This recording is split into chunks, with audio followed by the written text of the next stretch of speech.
Hello everybody, Leifkicker here, back with another video made possible by my Patreon supporters.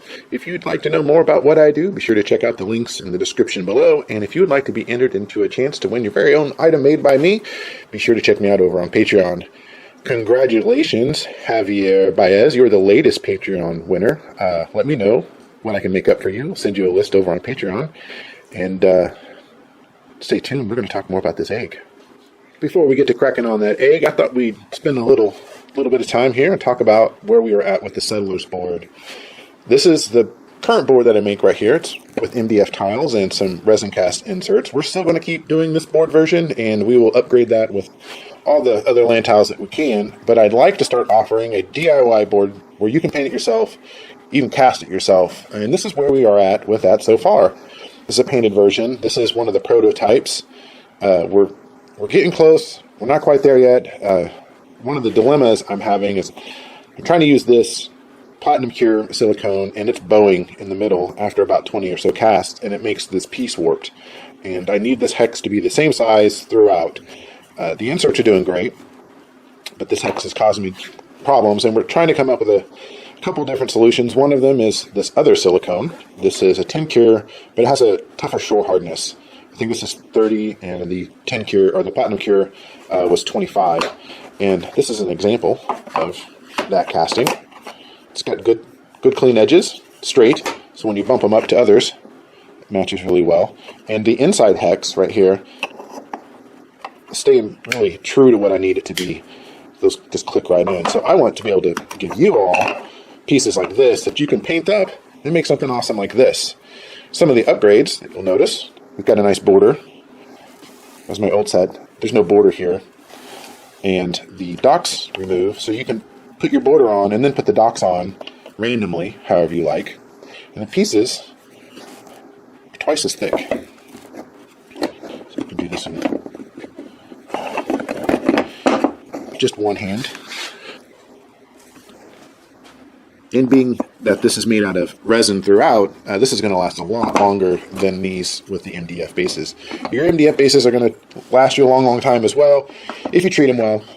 You leave them outside in the rain, they're probably not going to do very well. And here's an example of the Seafarers expansion, new lava, and a gold ore tile in the waters, so you can expand your set out, and they match the flow really well. So stay tuned for what we come up with, and if you can help me out on Patreon to cover some of the cost on getting these new molds made, that would be great. Well, here we are at the end of the video, and I thought we'd talk about why I can't keep doing things the way I've been doing it anymore. We're going to do some things differently around the studio, and it's not as bad as you all think. It's mica powders. I have not been using mica powders. I didn't even realize that they existed. I thought it was a soap thing or candles and whatnot, but it turns out mica powders and resin is really awesome. Let me show you an example. This is an unfinished, just a cast Millennium Box, how we used to do it. I coat the inside of the mold with a brass powder. It takes a good steel wool shine to it, and I paint on some extra highlights and details, and it turned out real nice.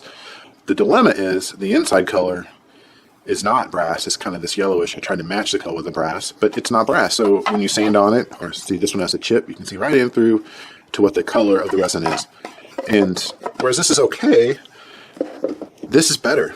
This Millennium Box is made with mica powders, and it is this color throughout. So if anything chips off or it gets scratched or something, it's going to be this nice gold color throughout, and it's going to be a lot easier for me to take this to a finished product than the other way. So mica powders are going to be the way to go. There's going to be a lot of interesting things to see in the studio come 2021, and this is one great example of this. I really love this box.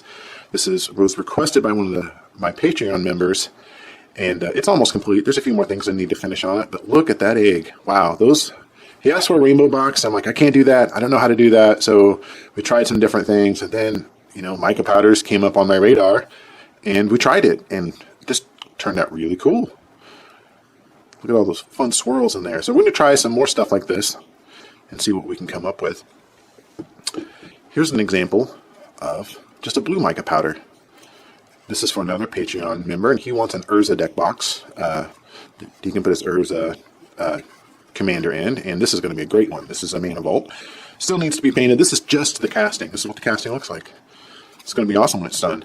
So when I get to casting this bad boy, which is coming up soon, we're almost ready to go. Been polishing up on this for a while now, and it's getting close. I think we all know what this is. But casting this in this blue, just to start, is going to make for a really fine finished piece. Others that would be great are the Fire Palmer. Casting this in Mica Powders, ugh, sweet.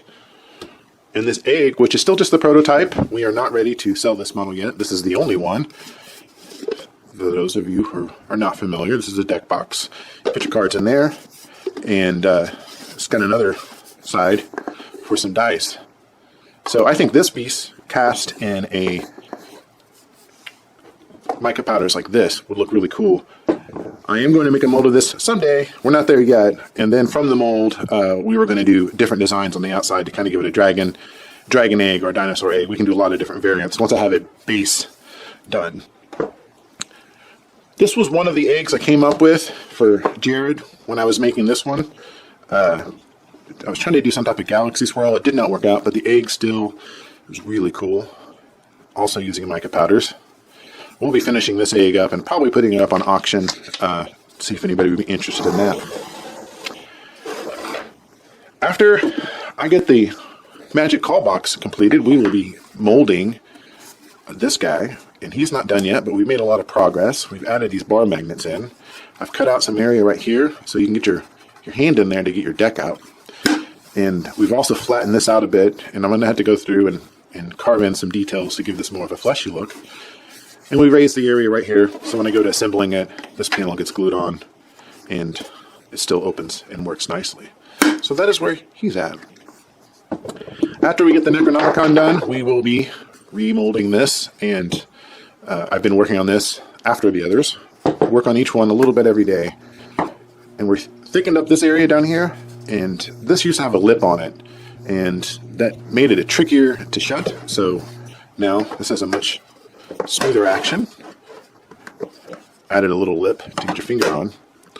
And we are trying to polish this one up really, really nice so that when we make it, say maybe we can cast it in a blue mica or something like that, it's going to show the colors a lot better. So I'm trying to eliminate as many of the detail or blemishes in the mold as I can. Anyways, that's all I have for today. Everyone, look for me next month. We should have another video up by the end of January. I appreciate everyone's help. It's been a crazy year, but we made it, and I'll see you in 2021. Thanks for watching. Love y'all.